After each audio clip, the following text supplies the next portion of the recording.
What's going on, guys? It is MurderInc here, back with yet another Doom Tower Dreadhorn Bommal Stage 90 full auto team. The special part about this team is going to be I didn't use any legendaries, no duplicates, so it's going to be a lot of fun here. So let's get right into what I used. Alright guys, we're going to start the clip here in floor 90 Dreadhorn Bommal. We have Doom Priest, Vrask, Senesha, Master Butcher, the rare making his awesome appearance in this team, and finally Vogoth. Now there are a lot of reasons why I used the champions I did use. The only reason I can really talk about on the trash wave here is going to be Senesha.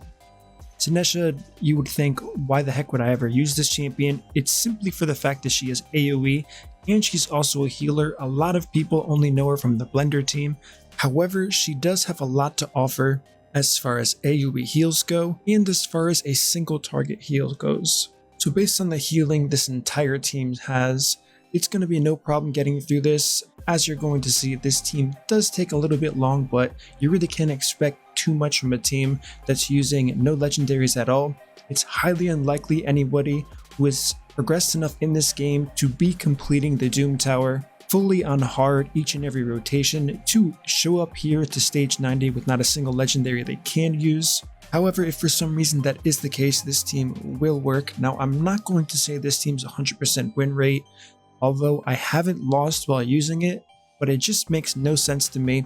There's so many times where people almost die and they don't die, or they're revived by Master Butcher. If you're not aware of his passive where he does revive a champion once he dies, and it's usually Vogoth in that case. So for some reason this team hasn't failed, and I'm not quite sure why it hasn't failed. I've done about 24 runs so far, which is taken, as you will see when you see the final time here, quite a bit of time. And yeah, so it's not failing at all. But I'm still not going to call it 100% win rate. I know for a fact there is going to be a situation where this team does fail. I'm 99% sure I just got lucky in all of my tests here. But the good news is, with that being said, this is going to be a rather consistent team. Instead of watching me beat up these two Coronar here, let's go skip ahead to when we go ahead and fight the boss. So it looks like at around, let me go back a little bit, 2 minutes and 48 seconds to clear 2 waves. Very slow, to be honest, but it is what it is. So the reason why this team came about and why I figured to make this team is the dread bombs on the right and left of this boss here is a huge nuisance for a lot of players. So I said, based on the champions we have, based on the kits we know and how they work, specifically being Vogoth, but more towards Master Butcher with the dread bombs go, why not use their damage as a healing cooldown? You're going to see many times where my champions are rather low health, and the dread bombs are going to go off and they shoot up, as we just saw right there, to a full heal scenario. Now, this is possible because of Master Butcher. It doesn't work against bosses. However, the dread bombs are not considered bosses. As we can see right there, Doom Priest literally almost died. Now that's happened quite a few times there. If that was a crit, she would have died. I've just never been crit in that scenario in all of the runs I've done. So this is how I know for a fact this is not a 100% win rate, although it is extremely unlikely because he only has 15% crit rate. So with all of that being said, the other wipe condition I could see right off the bat is my Doom Priest has 15% crit rate, so she has nothing added from her gear, just her base 15% crit rate. Now if you know how her A1 works, if she does crit, she applies an increased critical hit rate buff on a random ally. If that ally happens to be Senesha, she's going to die. She cannot handle an additional bomb debuff when the boss does use that A3 ability where he strips the buffs and replaces them with bombs. So if that's the case, this team could also potentially wipe, although Senesha has died before, so has Vogoth, and then Master Butcher died, revived Vogoth, and the team actually completed the run still, and it was only about 30 to 40 seconds slower. So while I did think that was a wipe condition, it ended up being not a wipe condition, so I can't really call it one. Just goes to show you how consistent this team actually is. So pretty much what we have going on, this is really similar to the legendary team, not full legendary, but the team I used with legendaries being Shiramani. However, instead of freezing the bombs and reducing the damage with healers, I elected not to use any deflection gear here. If you have deflection gear, this team is going to be way faster. It was really hard for me not to use it, but I wanted to honor a lot of people because I did see many people in the comments saying I don't have deflection gear, I'm so far away from getting it. I don't personally believe anyone's far away from getting deflection gear. It is something you can get from the forge, even though it is pretty hard to get the materials for it. However, if you really think about it through time, unless you're pushing Platinum Arena competitively, you don't need Swift Para gear at all. So this gives a whole new meaning to the forge, and if you aren't pushing for Platinum, like I said, there's no reason to go for Swift Para gear. Just start aiming for deflection gear. That's going to make this boss 1,000 times easier, and it's going to eliminate a lot of people's problems with actually clearing this content. So that's going to be the basic premise of this team. As much as I'd love to sit here and talk for the next around 3 minutes, that's how long it's going to take for this boss to die. We're just going to zoom ahead a little bit. You pretty much get the gist of things. Doom Priest is here to cleanse the stun debuff on everyone. Sinesh is here for AoE wave clear and additional damage onto the boss. Her A2 has a single target heal. Her A3 is an HP equalize, which does come in handy quite a few times. Vogoth, we all know how he works. He is a giant slayer on the A1, so that's a decent amount of damage. Plus, every time he's hit, he heals everyone for 25% of the damage. This is reduced because he is a boss. Master Butcher does practically no damage, but a ton of healing because he has an awesome passive where he heals based on the damage taken from the Dread Bombs here.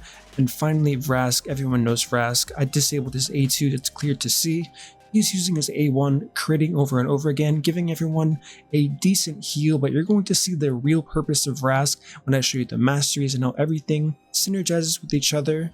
As annoying as the stun debuff is, I really wanted to take advantage of the stun debuff because there's a lot of Masteries that can capitalize on that. So I did do that and ended up speeding this run up a ton and providing me with additional layers of defense like I have talked about before. So while I do get to the end run of this boss here, I will let this go. I do want to talk about layered defense one more time. I've mentioned it in pretty much every single video. A good example of layered defense is a shield, but also you can consider a form of layered defense as raw healing or healing from a passive. So all of these champions are wearing regeneration gear, which is going to be pretty much required.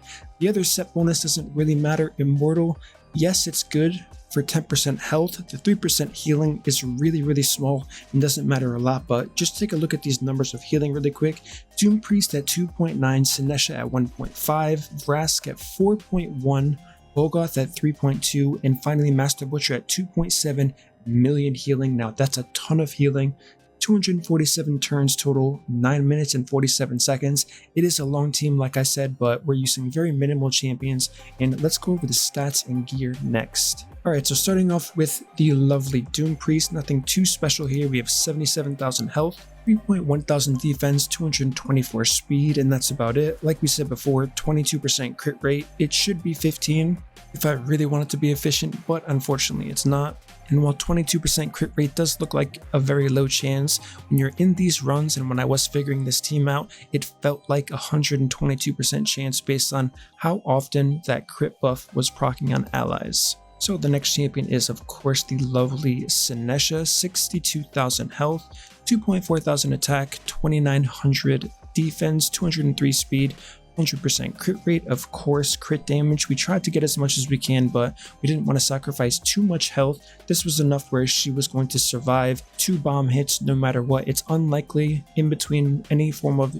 double bomb debuff hit on this champion she's not going to receive some form of healing, and based on how hard the boss hits, she's going to be safe with this amount of health here. Next we have Vrask, who as we saw is a key player in this team, 95,000 health, definitely a solid amount of health there. 1,700 defense, and this goes to layering defense like I was mentioning before. Health is the most important thing with the strategy like this. Defense doesn't really matter too much because the bomb debuff ignores defense, and that's going to be the majority of the damage. Everything else, whether it's from the boss or the Dread Bombs itself, you're going to get some form of healing through either Vogoth or Master Butcher, so you don't really care how hard you're going to get hit in that sense. 85% crit rate goes up to 100% crit rate because he is positive affinity. The other stats don't matter at all. Next, moving on to Vogoth here, we have 98,000 health, 2,900 defense, 191 speed. None of the other stats matter, so pretty reasonable stats on Vogoth. And finally, Master Butcher. We have 93,000 health, 2,400 defense, 196 speed, crit rate, crit damage, once again, doesn't matter at all. Now outside of these stats, they are pretty reasonable for anybody who is full clearing Doom Tower hard on all of the other rotations, so that shouldn't be an issue for anybody. Now let's go to the gear sets and stats we're working with. As we can see here, I am using Immortal and Regeneration gear on Doom Priest, and let's go over the talents here. The key talents are going to be these two right here, which are going to be a counterattack based on damage taken, as well as a counterattack on debuff. Like I mentioned before, stuns are coming out all the time, so every opportunity you have to get additional damage in from someone like Doom Priest is going to be key here. Then coupled with War Master is going to make everything run very smoothly. Moving on to the next champion, we do have Senesha here. Once again, her masteries are exactly the same, minus additional speed on killing an enemy and dealing more damage the first time she does hit an enemy. This is for the trash waves. Leading up to the Dreadhorn boss, I wanted to make sure that was as fast as possible. She also has both counter-attacking masteries. Looking at her artifacts, you can tell once again she is wearing Immortal and Regeneration gear. Now I'm going on to Vogoth here. He is not wearing any type of regeneration. He is wearing straight up Immortal gear. You may think this is risky, but based on having him and Master Butcher together, he ended up being fine with this. Now his masteries are something that's a little bit questionable. I would only run the support tree if you're running 3 sets of Immortal. If you're going to use regeneration, you really don't need any additional healing because he's going to be healing enough on his own. I would take the defense tree. This was definitely an oversight on my part that I did not fix coming into this, because I was testing him out in a few other different compositions, so I would have changed his masteries to have Giant Slayer and the defense tree with the ability to counterattack as well. The next champion we do have is going to be Vrask here. Vrask is very key, and one of the reasons why his healing was the most out of everyone on the team is because of these counterattack masteries. The fact that he is a Spirit Affinity champion, he gets weak hit quite often, meaning he doesn't have that stun applied to him as often as the other champions. With that being said, he's counterattacking all of the time, and every single counterattack will heal everybody for a really solid amount of damage, and that's going to be a key aspect of this team.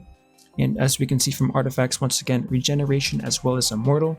Moving on to Master Butcher, he's also using regeneration and Immortal as opposed to Vogoth, who is simply in Immortal gear. Moving on to his masteries, we have the typical counterattack and War Master for this. So that's pretty much going to wrap up the team here. As you can see, I did try Magnar. Magnar surprisingly works pretty good in place of Senesha here. The wave clear is definitely better.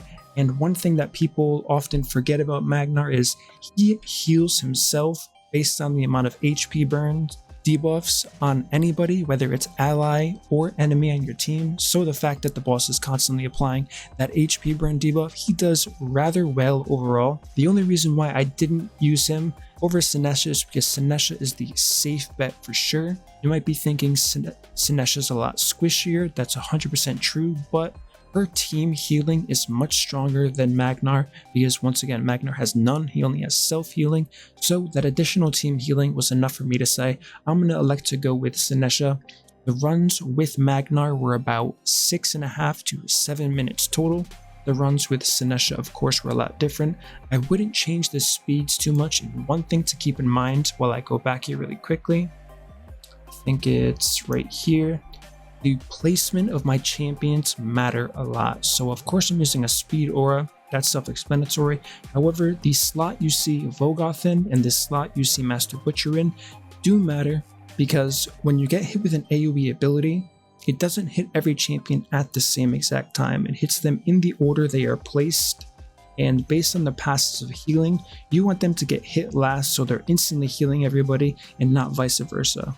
I played around a lot having Vogoth and Master Butcher spread out, one in the front of the team, one in the back, and the most consistent I saw and found from my testing was having them both in the back line here, with Master Butcher at the end providing the most overall healing from the Dread Bombs, making sure everyone was full healed when they did in fact go off. Alright guys, that's going to conclude my video. Let me know what you guys think. This is more likely than not going to be the last Dreadhorn Bommal stage 90, or pretty much any stage team that I'm going to make. I think I've given you guys enough teams and enough ideas and guidance on this boss, probably more than I've ever done in this game before, for a single piece of content on a rotating schedule. So I'm fairly confident if you've watched the videos, if you've really taken in the information that I have told you, you'll be able to make a quality team of your own based on looking at the stats and the strategies that I have used for this boss. As always guys, if you enjoy my content, don't forget to like, subscribe, turn on the notification bell so you don't miss my next upload, and I will see you all in the next video.